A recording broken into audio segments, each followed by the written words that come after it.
తెలుగు రాష్ట్రాల్లో మెగాస్టార్ కుటుంబానికి ఒక విశిష్టత ఉంది. ఆ మెగాస్టార్ కుటుంబం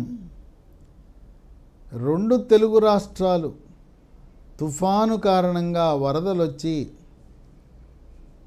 ప్రజలు ఇబ్బంది పడుతున్న తరుణంలో ఆ మెగాస్టార్ కుటుంబం స్పందించిన తీరు చూస్తే మెగా హార్ట్తో, మెగా అంటే పెద్దదని, హార్ట్ అంటే గుండె, పెద్ద మనస్సుతో పెద్ద గుండెతో మెగా డొనేషన్ ఇచ్చారు. మెగా కుటుంబ సభ్యుల కంటే అనేక మంది తెలుగువారు, సంపదలో 100 రెట్లు అధికంగా ఉన్నవారు, వాళ్ళు స్పందించిన తీరు, అసలు కొంతమంది స్పందించలేదు. ఈ రోజున సమాజంలో మెగాస్టార్ కుటుంబం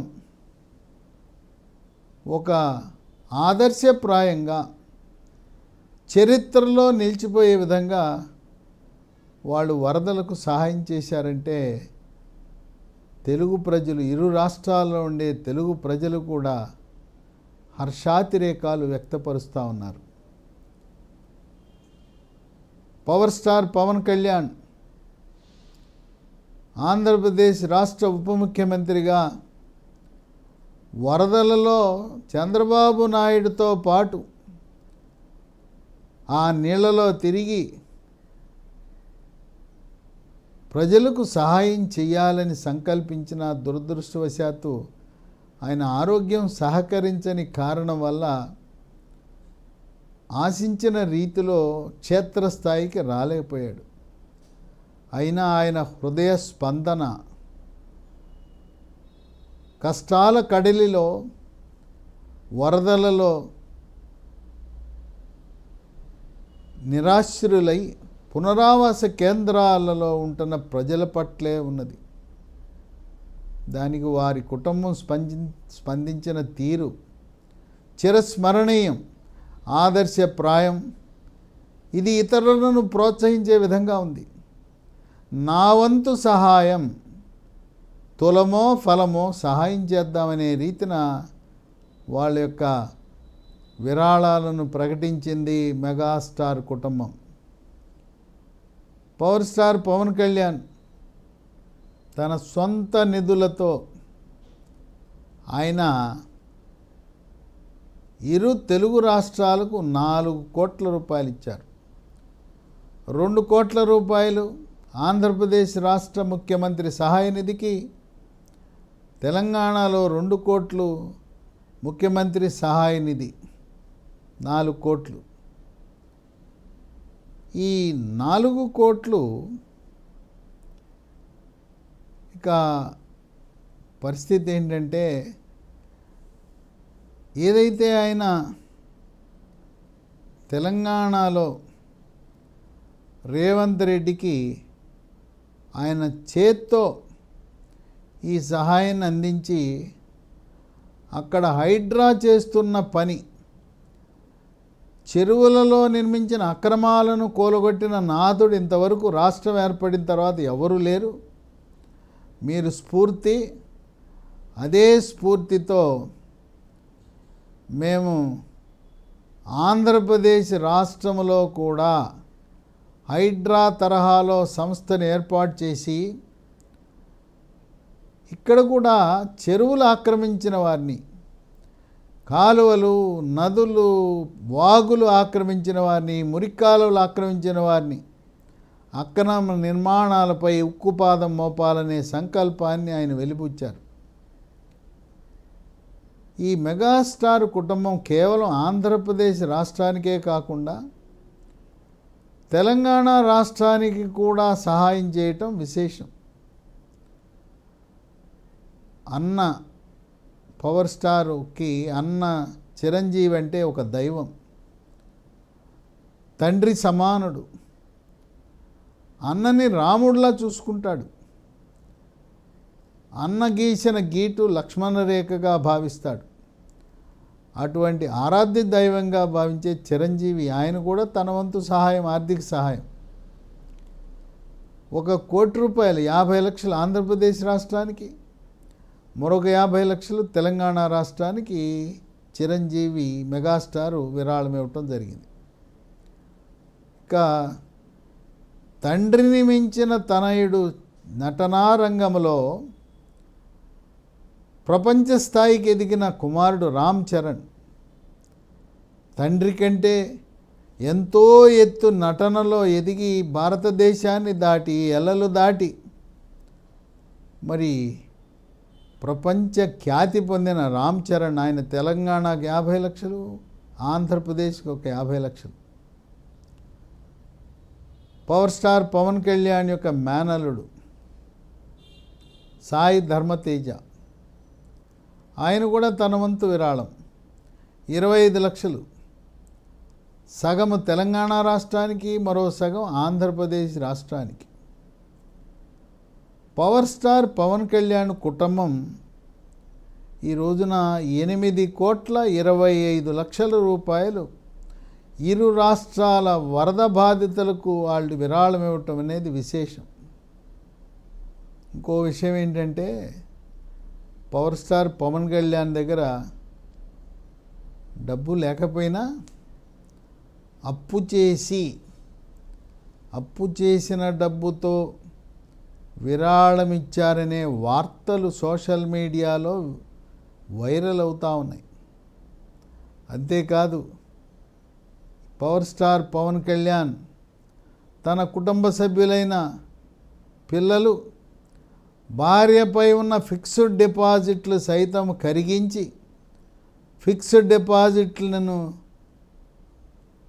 అక్కడి నుంచి తీసి విరాళంగా ఇస్తున్నాడనే వార్తలు కూడా సోషల్ మీడియాలో విస్తృతంగా ప్రచారం ఉన్నాయి. ఈయన పవర్ స్టార్ పవన్ కళ్యాణ్ ఆయన మొత్తం ఇచ్చింది 6 కోట్లు. 1 కోటి తెలంగాణకి, 1 కోటికి ఆంధ్రప్రదేశ్తో పాటు ఆయన గ్రామీణాభివృద్ధి శాఖ, పంచాయతీరాజ్ శాఖగా ఉన్నారు మంత్రిగా, ఉప ముఖ్యమంత్రి. ఒక 400 గ్రామాలను ఎంపిక చేసుకున్నాడు. ప్రతి గ్రామానికి తన సొంత నిధులను 1 లక్ష రూపాయల చొప్పున 4 కోట్లు ఇచ్చాడు. ఈ రోజున ఎవరైనా మనం చూసామా? ప్రభుత్వంలోనూ అధికారంలో ఉంటే దాచుకుందాం అని చెప్పనిచ్చి ప్రభుత్వ సొమ్ము తినేద్దామని కానీ, అలాంటి తరుణంలో తన సొంత నిధులను గ్రామాలకు వెచ్చించడం అనేది ఆనాటి గాంధీజీ, మన జాతిపిత మహాత్మా గాంధీజీ కన్న కలలు. గ్రామ స్వరాజ్యం కావాలనుకున్నాడు. అన్ని హంగులతో గ్రామాలను సకల హంగులతో అభివృద్ధి చేయాలనే జాతిపిత గాంధీజీ కన్న కలలు నిజమయ్యేలా ఈరోజు పంచాయతీరాజ్ గ్రామీణాభివృద్ధి శాఖని నిర్వహించటం పవన్ కళ్యాణ్ ఒక విశేషం. ప్రభుత్వం ఇచ్చే నిధులు ఎలాగో ఉన్నాయి. కేంద్ర ప్రభుత్వం పంచాయతీలకు ఇచ్చే ఆర్థిక సంఘ నిధులు ఎలా ఉన్నాయి. అయినా కూడా తన యొక్క దాతృత్వాన్ని చాటి నా స్ఫూర్తితో జన సైనికులు, వీర మహిళలు, పారిశ్రామికవేత్తలు, సినీ రంగ ప్రముఖులు మీరు కూడా ముందుకొచ్చి విరాళం ఇవ్వండి అని చెప్పి ఆయన ప్రతి ఒక్కరిలో ఒక స్ఫూర్తిని రగిలించిన వ్యక్తి పవర్ స్టార్ పవన్ కళ్యాణ్. ఈ రోజునే కాదు, ఆయన రాజకీయాల్లో లేనప్పుడు కూడా అనేక గుప్తదానాలు చేసి ఎక్కడ ఎవరు బాధల్లో ఉన్నా వారికి సహాయపడే మనస్తత్వం పవర్ స్టార్ పవన్ కళ్యాణ్ది. అక్కడ దాకెందుకు, శ్రీకాకుళంలో ఉద్దాన ప్రాంతంలో అక్కడ మూత్రపిండాల వ్యాధులతో అనేక మంది మరణించి అయోమయంగా ఉన్న పరిస్థితుల్లో ఆయన ఏకంగా లండన్ నుంచి డాక్టర్లను పిలిపించి ఈ ఉద్దానములో ఈ మూత్రపిండాల వ్యాధులు రావడానికి గల కారణాలను మీరు విశ్లేషించండి, పరిశోధన చేయండి అని చెప్పి ఆ లండన్ డాక్టర్ల టీము, పరిశోధకుల టీమును రప్పించి ఆ విధంగా ఆయన ఎంతో ఆవేదన చెంది తపన పొందాడు. ఒక రకంగా చెప్పాలంటే పవర్ స్టార్ పవన్ కళ్యాణ్ కంటే ధనికులు వేల సంఖ్యలో ఉన్నారు. అయినా కర్ణుడిని ఆదర్శంగా తీసుకుని ఒక అభినవ కర్ణుడు అనే విధంగా ఈరోజు సహాయ సహకారాలు అందించడం, స్ఫూర్తిని రగిలిస్తున్నాడు సమాజంలో.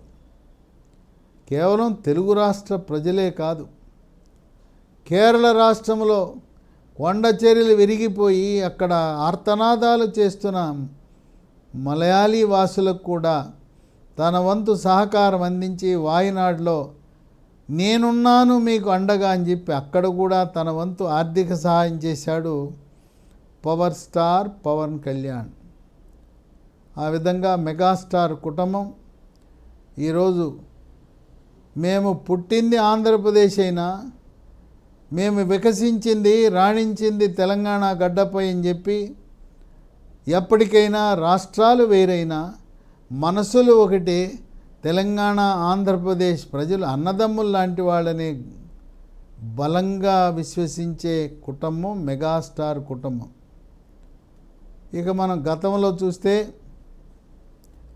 వైఎస్ఆర్సిపి పాలన 2019 నుంచి 2024 వరకు బుడమేరు ఆధునీకరణ అనే పథకం కింద 500 కోట్ల రూపాయలు వెచ్చిస్తే దాంట్లో బుడమేరు ఆక్రమణల తొలగింపు, బుడమేరుకున్న గండ్లు పూడ్చటం, బుడమేరు కరకట్లను బలోపేతం చేయటం, బుడమేరులో ఉన్న గుర్రపు డెక్క, తూడు, కిక్కిస, జమ్ము, కర్రనాచు లాంటి వాటిని తొలగించి నీటి ప్రవాహానికి అవరోధంలాగా చేయమని చెప్పి 500 కోట్లు కేటాయిస్తే వైఎస్ఆర్సిపి నాయకులు, మంత్రులు, ఆ పార్టీకి చెందిన వారు స్వాహా చేసి నిధులను దుర్వినియోగం చేయటం వల్లనే ఈరోజు బుడమేరు ఆ వచ్చిన నీరంతా కూడా విజయవాడ నగరంని ముంచేసిందని చెప్పి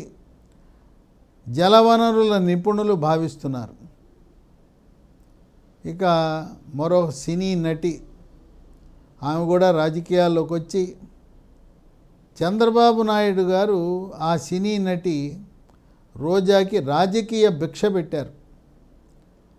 ఆమెకి తెలుగు మహిళా అధ్యక్షురాలుగా అవకాశం కల్పించారు. పోటీ చేయడానికి, శాసనసభ్యురాలుగా పోటీ చేయడానికి అవకాశం కల్పించారు.